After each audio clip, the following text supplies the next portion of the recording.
Madame, Monsieur, bonjour. Aujourd'hui, nous allons parler liberté économique. Le prestigieux think tank américain, The Heritage Foundation, vient de dévoiler son classement mondial de la liberté économique au titre de l'année 2019. En haut du tableau, on retrouve Hong Kong, Singapour, la Nouvelle-Zélande, la Suisse et l'Australie.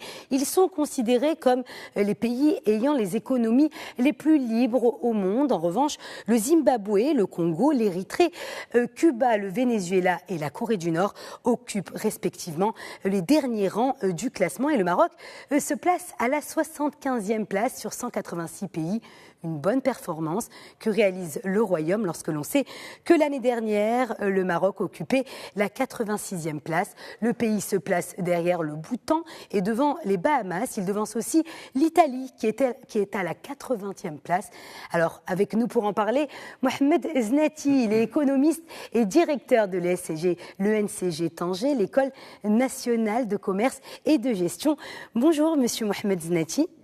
Merci d'avoir accepté notre invitation et bienvenue. Alors tout d'abord, est-ce que vous pouvez expliquer à nos téléspectateurs qu'est-ce que la liberté économique selon justement le think tank américain ?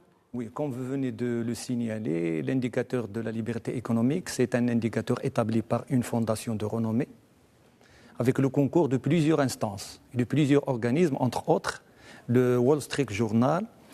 Et derrière cet indicateur, un grand monsieur, c'est Milton Friedman, le maître de l'école monétaire de Chicago et l'inspirateur de Reagan et de Thatcher dans les années 80, dans leur programme de politique libérale. On se rappelle, dans les années, la première publication de l'indicateur, dans les années 90 et précisément en 95, c'était un tournant décisif, libéral. De plus en plus de pays se sont convertis vers l'économie de marché. Donc, c'est la première référence mondiale scientifique en matière de la liberté économique. Pourquoi ? Parce qu'il fait le croisement de plusieurs statistiques. Statistiques de la Banque mondiale, statistiques du Fonds monétaire international, statistiques de la revue Forbes, donc plusieurs statistiques. C'est pour enfin faire un classement. Ça concerne 186 pays. Ils sont classés par rapport à 4 catégories. La première catégorie, c'est le cadre macroéconomique. Est-ce que le cadre macroéconomique est sous contrôle ? Est-ce qu'il est en phase avec les politiques libérales ? Est-ce que le cadre macroéconomique ne constitue pas un obstacle pour l'initiative et l'action privée ? Deuxième catégorie, c'est l'interconnectivité de l'économie par rapport à l'économie mondiale, en termes d'infrastructures, de projets structurants et tout ça. Et troisième catégorie, la plus importante, ce sont le cadre institutionnel et le cadre réglementaire. Après le dernier classement Forbes Best Countries for Business, dans lequel le Maroc a été classé 3e meilleure destination pour les affaires en Afrique et 62e au monde, le Maroc se hisse donc à la 75e position avec 62,9 points dans le classement mondial donc, de la liberté économique. Donc il enregistre une belle progression par rapport à l'année dernière. Alors comment vous expliquez cette amélioration dans le classement ? D'abord, parce que derrière, il y en a un certain nombre de réformes. Les réformes,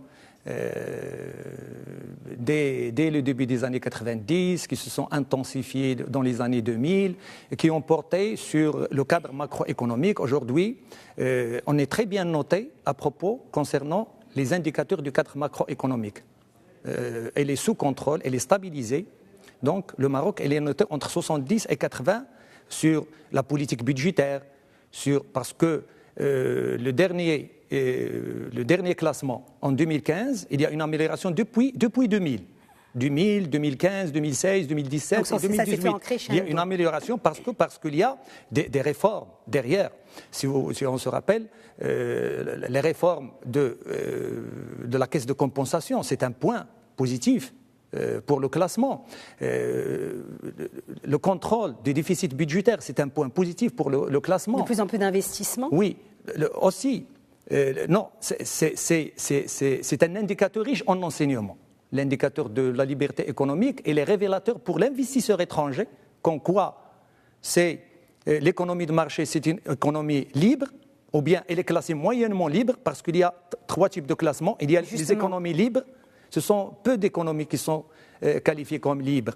6-7 économies. Il y a l'économie qui sont, la traduction en anglais, largement ou bien... et donc le Maroc se place sur le modérément libre. Moyennement et il y a des économies libre. Non libres, moyennement libres, avec une note de 62,8. C'est une amélioration, un progrès réel par rapport à l'année passée, par rapport aux années 2000 et par rapport, c'est-à-dire, c'est quoi l'indicateur? L'indicateur, c'est révélateur pour l'investisseur et pour les bailleurs de fonds. Comme quoi, lorsqu'un investisseur vient ici, il vient avec son capital, et c'est bien que le cadre macroéconomique il est sain, et c'est bien que le cadre institutionnel et réglementaire, il y a des avantages, il y a des procédures qui sont flexibles, aussi il y a une monnaie stable et libre circulation des biens, des services. Donc tout ça fait en sorte que c'est un bon signe pour alors que, regarde, la stratégie de développement du Maroc, de croissance du Maroc, elle repose sur 2 piliers. La promotion des exportations et l'attrait de l'investissement. C'est-à-dire, regardez l'expérience de l'Asie. Derrière, le grand progrès en Asie, c'est grâce aux investissements directs étrangers. Actuellement, l'Asie du Sud-Est, elle reçoit le 1/3 des investissements directs étrangers. Le Maroc se place bien. Elle est bien. Regarde, le classement du Maroc. D'ailleurs, le document souligne la proximité, justement. Ça a aidé la proximité du Maroc. Oui, il y a la proximité du Maroc, c'est un avantage par rapport aux autres, mais aussi. Il y a, si vous prenez les grands projets structurants, les infrastructures de base, sans Tangemed, c'est-à-dire il n'y aurait pas eu de renouveau, d'investissement dans l'automobile, de projets ici, de production à Tanger et partout au Maroc. Donc, le Maroc, aujourd'hui, si vous prenez le classement, il est bien classé. Par rapport à nos voisins, c'est le premier en Afrique du Nord, et loin par rapport à l'Algérie, par rapport à la Tunisie, par rapport à l'Égypte. Elle est bien classée aussi par rapport à l'Afrique, elle est le 5e, elle est le 7e dans la région même. Comment le Maroc peut-il tirer un avantage de ce classement et plus généralement au niveau de sa stratégie économique? Évidemment, c'est la première référence scientifique en matière de la liberté économique. L'investisseur, il cherche quoi? Il cherche un cadre institutionnel réglementaire favorable pour l'exercice de son activité. Lorsqu'il vient ici, il investit son argent, et c'est bien qu'il y a possibilité, moyen de rentabiliser son argent, il y a une rentabilité, et c'est bien qu'il y a une libre circulation c'est-à-dire en matière d'entrée, en matière de sortie, il y a interconnectivité. C'est un indicateur fort, révélateur pour l'investisseur, pour les bailleurs de fonds, comme quoi l'économie du Maroc se positionne comme une destination privilégiée pour l'investisseur étranger, pour les bailleurs de fonds. Justement, il y a quand même une nuance à faire, de bons résultats, donc que l'on doit nuancer. Le pays obtient, et on vient de le dire, un statut d'économie modérément libre. Alors, quels sont, selon vous, les points à améliorer pour le Maroc ? Les points améliorés parce qu'on est très bien noté sur le cadre macroéconomique. Concernant l'interconnectivité aussi, on est très bien noté, mais sur le cadre institutionnel et réglementaire, on est bien noté sur certains indicateurs comme la libre circulation, les facilités au montage du projet, etc. Mais le point faible, c'est concernant le facteur travail, c'est-à-dire le marché travail. C'est-à-dire on déplore que le marché travail n'est pas assez flexible, il n'est pas assez souple, c'est-à-dire l'investisseur, il rencontre assez d'obstacles en matière d'embauche, en matière de licenciement, donc il n'y a pas aussi de la productivité du travail. Et le rendement des facteurs de capital travail. Donc le facteur travail aussi. Donc sur l'humain. Sur l'humain. C'est-à-dire ça interpelle, ça interroge le système de formation et tout ce qui a un lien avec la productivité du travail. Aussi, on déplore l'efficacité judiciaire. C'est-à-dire aussi la corruption.